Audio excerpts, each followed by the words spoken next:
Everybody knows there are good customers and not so good customers. So how do you identify what makes a good customer good? What makes a bad customer one that you don't want to repeat? Are they a partner or do they treat you like a vendor? Do they see you as a partner to their business? If you have a sense that everything is transactional, you're called at the last minute when things are already on fire, or maybe anything that happens is sort of piecemeal, like we want A, okay, now we want B. That's an indication they don't see you as a partner. So an ideal client profile is that client or prospect that so perfectly fits your product or service that you are really the only solution for them. Welcome to an episode of Go, Go, Grow. Today we're going to be talking about customer relationships. What are they worth? We're going to be talking about scoring our customers, and there's probably a few different reasons you want to do that. But in short, it's about getting to revenue faster, having better conversion, and very importantly, having more predictable revenue, better predictability. Michelle, you have done this countless times. Can you tell us a little bit about how you convinced the team to go through this? What are the real reasons that you want to do this? Absolutely. Everybody knows there are good customers and not so good customers. And we probably have experienced why a customer is good and why a customer is someone that kind of costs you time, money, and resources, and you would just as well not work with them. So how do you identify what makes a good customer good? What makes a bad customer one that you don't want to repeat? And once you find that good customer, how do you repeat them and target them? So what you need to do is first look at who is your ideal client profile. And so many people use that term, ICP. Sometimes they don't necessarily understand what it is or how all the components fit together. So we have the Michelle definition. Okay. Yes. So I have my own unique spin. So an ideal client profile, in Michelle's view, is that client or prospect that so perfectly fits your product or service that you are really the only solution for them. And that client or prospect is such an ideal solution for you, such an ideal fit, that they reduce your speed to revenue. They minimize that sales cycle. They also minimize any resources or costs needed to onboard, service, and support them, making that a frictionless relationship. They become a long-term customer that gives you opportunities to cross-sell, upsell, renew. They become a raving fan, giving you opportunities for referrals, testimonials, and it increases your brand recognition and value. I have to say what I really love about that, Michelle, is a lot of the time when people do talk about ICP, it's sort of a hypothetical. What do they feel like? What are their emotions? But you've just given us some real metrics for once you have clients, you can always be looking at them and figuring out which of them is the representative of your ICP. And you can actually track and backtrack to a definition of that based on customers that you have. Yes. In an ever evolving way. I really just love that. So how do you actually go about starting the scoring process?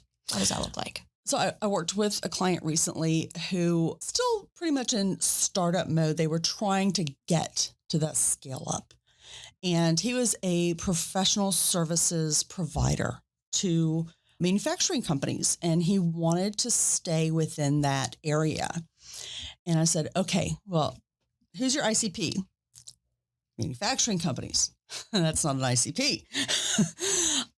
So he kind of gave me an idea of number of employees, number of revenue. Again, that's, that may be total addressable market. It is not an ICP. I said, okay, let's go through an exercise and figure this out. I said, look at your top 5 clients, the ones that you feel are easiest to work with and most profitable. And I spoke with him about 5 different factors, one of which was financial, one of which was relationship, one was service, all these different areas. And I said, okay, rate them, rank them, replicate them. Turns out only one was manufacturing. You have to know your clients. You have to know your customers. So this is how you're going to do that. You have to set your criteria. What is most important for your business? That's going to vary depending on what kind of business you're in, what kind of life cycle you're in. Dasha, we work in different industries. So many things are translatable, but so many things are different. What has been your experience with the different priorities that your various industries have set for them? Well, I'll say this. A lot of people start out focusing just on the opportunity size and the size of the client. And that's not necessarily the most strategic client or the best partner. So I think I actually want to reverse and say, of course, you're going to look at financial data, but you have to start by looking at the strategic aspects of your customer. So first of all, are they a partner or do they treat you like a vendor? Do they see you as a partner to their business? Because if they are the kind of people that understand how your product or service is strengthening their value or increasing their trajectory towards their goals, you're probably going to be acknowledged by them in some way as having that. And you're going to have access to more senior people at that customer. And not only that, but you're going to have some breadth of contacts within. You're not going to feel like there's gatekeepers at every step. This is really, really important. So the combination of you are a part of their business value and they are working together with you to ensure you have penetration into their company means that it's going to be easier for you to reach the decision maker to make a decision around any new features of the product or any additional products. Also, if there are any challenges or things that come up, which sometimes they do in business relationships, you're going to have access to the person with whom you can resolve those much more quickly and more directly. That doesn't necessarily mean you're just in touch with the CEO. This might actually mean that your COO and their COO talk, your CTO and their CTO talk. So you actually have alignment at various aspects of the organization so that at every point you're actually talking to the most important person for that stage of your deployment of your product or service or development of it. So very, very important. Also, I'll say about forecasting. This is where the predictability comes in because, all of us want to kind of know where our business is going to come from. And then, of course, there's new business, but there's also changes in the business that's currently being done. And so if you have a strategic alignment and they treat you as a partner, they're probably going to be transparent and share information about where their business is going. At the very least, they'll do it on your request. And sometimes they'll even do it proactively and just say, hey, do you want to see our technology roadmap or do you want to see our growth plan for the next year so that your product can scale with our company? That indicates that you're a partner to them, that you're not a vendor. If you have a sense that everything is transactional, you're called at the last minute when things are already on fire, or maybe anything that happens is sort of piecemeal, like we want A, okay, now we want B. That's an indication they don't see you as a partner. And that's something that you want to know about because that doesn't necessarily mean you can't turn them into a partner. This could be an opportunity to assess a client as not being the ideal person or a business for you to work with. It's also an opportunity to improve something about your relationships so that you can have an opportunity to make them into a true partner. And not every client needs to be a partner. You may have an opportunity to have a fantastic transactional deal that's worth $1 million. Don't say no to that if they check all the other boxes. So it's not necessarily an all or nothing, but this gives you data when you score your clients and your customers and your prospects to say, do we have a fit here? Does it make sense for my business to move forward? Yeah. And, you bring up a great point, which is even in a transactional kind of business opportunity, you might find ways to develop that over time. And if you focus on it and if it looks like it's going to be a good fit for other reasons. And of course, one of the ways you do that is by getting your company and their company to work across more of the different functions together. Can you talk a little bit about your experience with building those relationships across the different companies, and also what additional benefits there might be outside of just that initial customer relationship for that. Absolutely. One of the old school things that I learned, and this dates back to the late 90s, with outside sales, I was always told the T rule. When you meet with a customer, you walk across the street, you walk to the business across to the right, you walk to the business across to the left. If you're speaking with the one in the middle, the others know them. You got to touch them. Okay. So fast forward 25 years. If you're talking to Joe Smith that works at ABC Company, and Joe Smith leaves ABC Company and goes to XYZ Company, he's that business across the street. You can call him now at XYZ. He knows you. If you keep track of your contacts and you know a multitude of contacts within your best clients, what do you think the opportunity would be with Joe at XYZ? Probably really good if you've been a good, partner to him this whole time. Absolutely. You have an open door. I worked for some time in defense and space industry, and it's a very small industry. I mean, huge impact, but there's a lot of real specialists, and that's exactly what you experience. You go to a trade show, and between last year's trade show and this year's trade show, a lot of people have switched, but they haven't left. Mm-hmm. They're just at the competitor company or some other potential supplier or vendor to that company. So a lot of the times that's exactly how it works. People are just moving around. And if you've developed a good relationship with that person, you now have more opportunity at the business. But the other thing that can happen is if you haven't developed contacts within a business, something might happen, maybe layoffs or nothing so drastic, just somebody leaves and now you can't get your billing question resolved for a month. Right. And so having more contacts across the different functions also means that you're not losing touch with that company in case of an upheaval or in case of some people leaving. You are still able to bring in that new business with them, but also serve that customer really well because you aren't losing touch with the actual functions that have to have touch points throughout the delivery of the product or the service. If your key contact leaves and that's the only key contact you have, your value has left. They're the ones that brought you in. They're the ones that probably sold you internally, and they're the ones that are keeping you.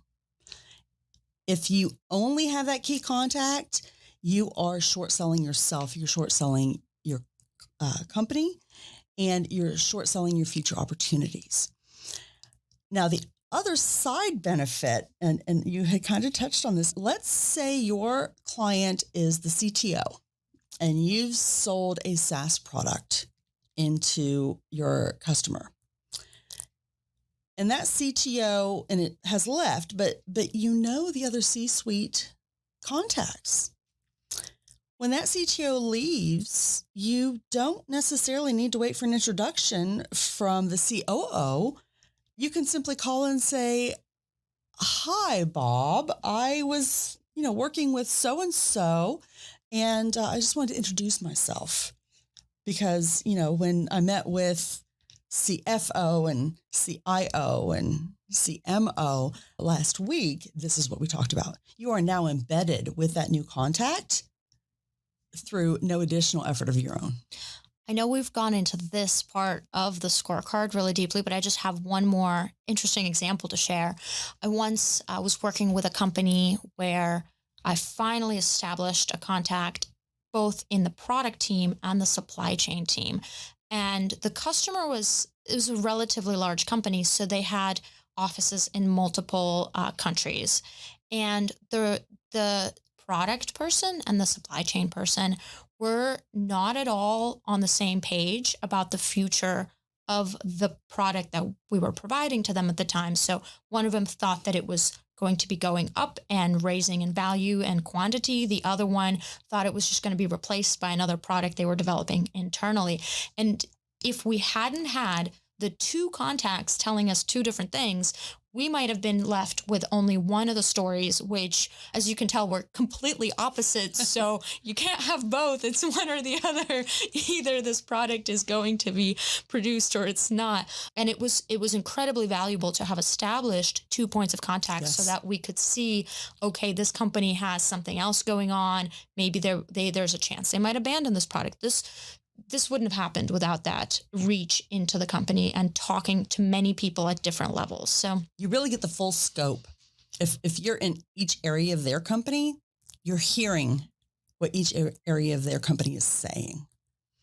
So Michelle, we covered for the SCORE criteria, what it means to be a partner. We covered how breadth and depth and seniority of relationships. We haven't talked about the financial criteria as much. Can we talk about what those are that are really key? Well, first and foremost, do they pay, and do they pay on time? Yes. That's kind of important. And of course, that just gives you another reference as far as if you don't know the CFO and they leave, it's now our person talking to their AP person. You've got to know everybody. So the financials are critical. It may not be the number one, but it's definitely in the top 5. Another one is the customer service, customer support, customer success. So with maintaining that relationship from a more of a technical customer service standpoint, how easy is it to work with them? Are they responsive and engaged, collaborative? That's wonderful. That means that you're really developing that integrated relationship. Are they demanding? Do they not respond to emails? Do they only call you when there's a fire to be put out? That's that may be a client that's costing you resources, but not putting money in your pocket. It's also a red flag that they're not going to renew. And it's a good point too, because a part of the testimonials that you get and the reviews, which of course are very important, good word of mouth and referrals, a part of that is how well you're doing, a huge part of that, of course. Mm-hmm. But you could have somebody as a customer, somebody on the customer's team, a specific individual, for example, who is generally disgruntled or particularly high maintenance or expects you to deliver things they haven't paid for, maybe additional services, and is maybe even purposefully like that. That does happen. And if that's the person who then decides to leave a review, you could have turned the world over upside down for them. You could have done your best and given them free features and all those things, and still they would be dissatisfied. Yes. So they definitely wouldn't fit the ICP profile, at least the individual might not. And they might go around and say bad things about you, even when you've done your absolute best, just because that's their attitude and mindset. So sometimes if you are finding yourself with that, it's also about protecting the company from that reputational risk. You have to be at least aware that those people might be in your client base and be watching out for them and figuring out how to mitigate that risk. Absolutely. So one of the things that you need to do once you identify all the different factors that are going to be important to your company, your situation, your organizational goals, how do you get to this data? Great point. You can't use data you don't have. So Dasha, have you ever been in a situation where you need to make decisions and you're not quite sure how to get to it? Yeah. So what did you do? I start with a framework. Okay. And I try to come up with some historical, usually go into some historical sources of data, ERP system, CRM system, financial system. Or I can also talk to an expert or talk to the team to help figure those things out. So definitely putting things into some sort of framework helps though. Absolutely. So a lot of times you'll have to create your own framework, and that's perfectly okay because who knows your business better than you? Look internally, look at all the different touch points for a client relationship and a prospect relationship, and then look at your critical touch points for things like financials, deliverability of your product or service, and then say, okay, we know what's important. How do we evaluate? Once a prospect goes into your active sales cycle, so think about the SQL, the sales qualified lead. You have somebody actively engaged in the sales prospect or the sales process. At that point, you need to start scoring them. Why is that important, Dasha? Can you give me an idea? First of all, there might be early indications of risk. Second of all, you're going to be able to start collecting data about what you predicted the customer to be like versus what they turned out, so you can learn along the way. Third, I think some of it might, if there are things that indicate that you're going to be looking at a longer or shorter sales cycle, you can prepare the team better, communicate down the line so that the operational team can handle the next steps well.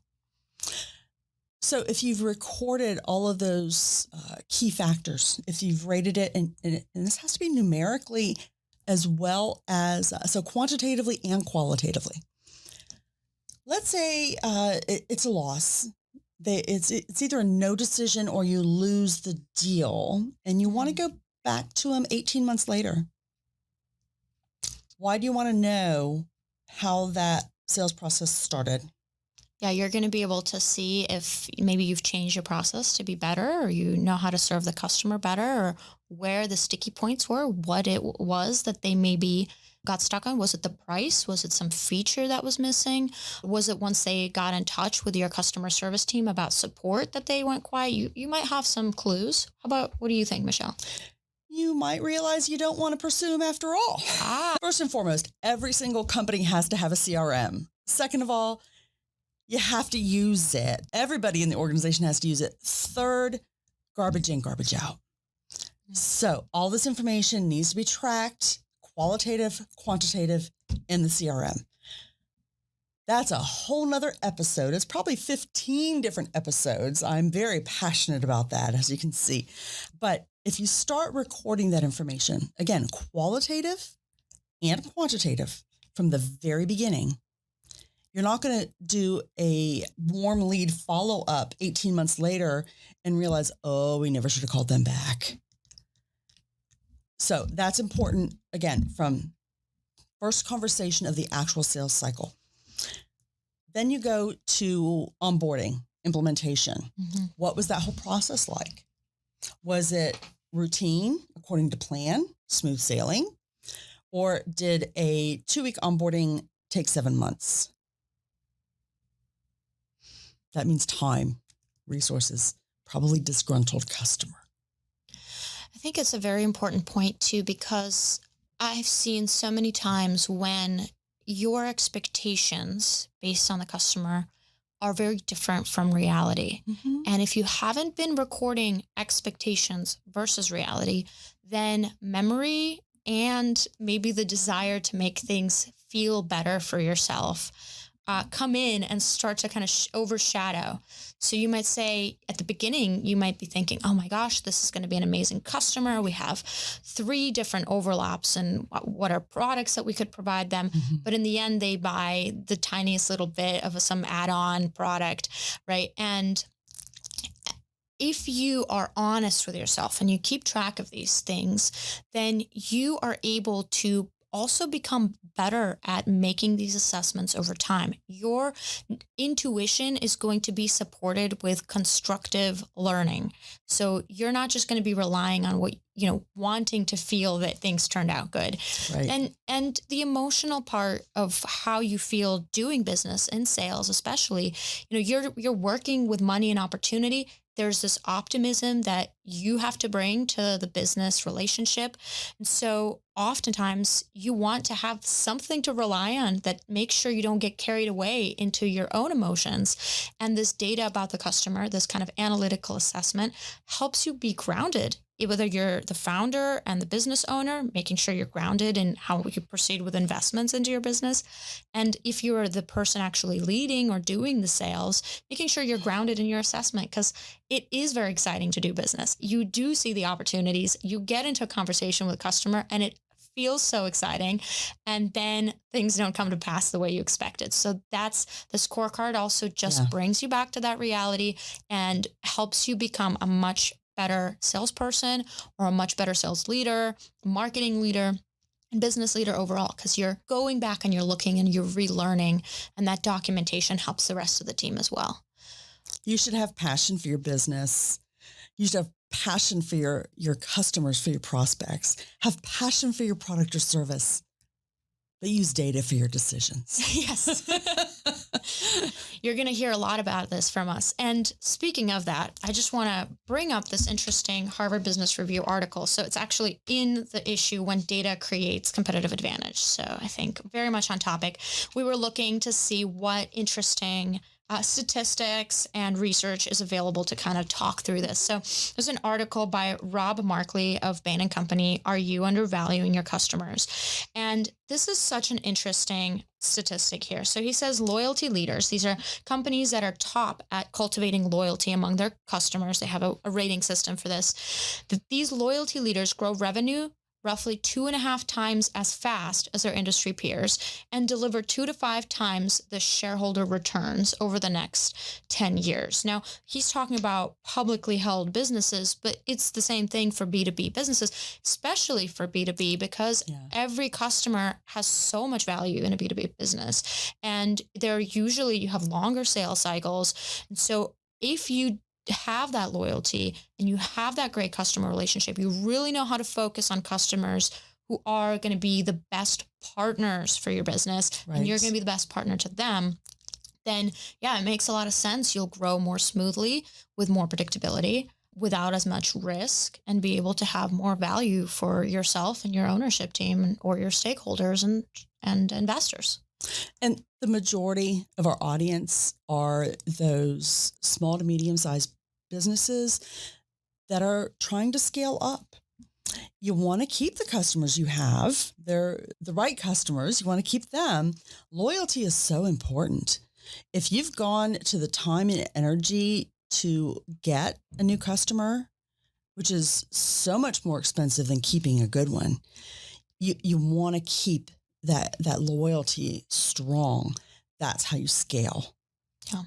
And your team too, we talked a lot about the customer side, but when you're on a team that has a lot of customers who are also good to the company, right? And you have real depth of partnership, your customers, your motivation to have great customer service, your motivation to produce excellent product and service increases because you feel your value through your customers. And so great customers motivate us, and great customers really bring us together to solve difficult challenges much better. So it's going to help your team. It's going to help with the culture of your own company. It absolutely does. For continued employee development, employee retention, employee morale, by using this practice of rating customers, again, qualitative and quantitative, it gives you an opportunity to skill develop your own team. If you identify that someone is not performing either the right activities, having the right conversations, maybe there's a certain area of support that they're having problems giving, they need more training or coaching in a certain area, this gives you that data, because not only are they scoring and giving a number to the customer, they're kind of giving you their own scoring number and scoring verbiage on what's going on with that customer. This gives you development opportunities for your team. So last question before we wrap up this episode, how often should you be scoring this? My recommendation would be quarterly. Okay. Some companies, you may want to do it more frequently if you are small and growing and have rapid plans, aggressive plans. If you are a larger company, or if you have long-term contracts, you could possibly do every 6 months, but I would not push it past every 6 months, and have every customer touch point. Do it from their perspective. Can you do it in one well-prepared meeting? No. It needs to be individual perspective, because if you have everybody doing a roundtable, you're going to get a lot of groupthink. You're not going to get a lot of honesty. And Again, it's got to be in the CRM. It's got to be documented. I need to know Dasha's opinion and perspective. I need to know Michelle's opinion and perspective. I can't just have a group say, yeah, overall, they're pretty good. Doesn't give you any data. And if you have customers for whom you haven't started this during the sales process, you should go back and rate them historically. Even ones that maybe have already left, if they were good, if you thought that they were worthwhile tracking, you're going to be amazed at the insights you can find. And when you go back and track from history, call them and ask them what was good, what would bring you back. All right. Well, that's a great episode on customer relationships and what are they worth. Thank you for listening. Thank you. You can find us on all the major podcasting platforms, as well as LinkedIn and Twitter. You can also find Michelle at www.saleschasers.com. And you can find me at www.strat-craft.com. Thank you for listening, and we look forward to the next episode. Have a great day.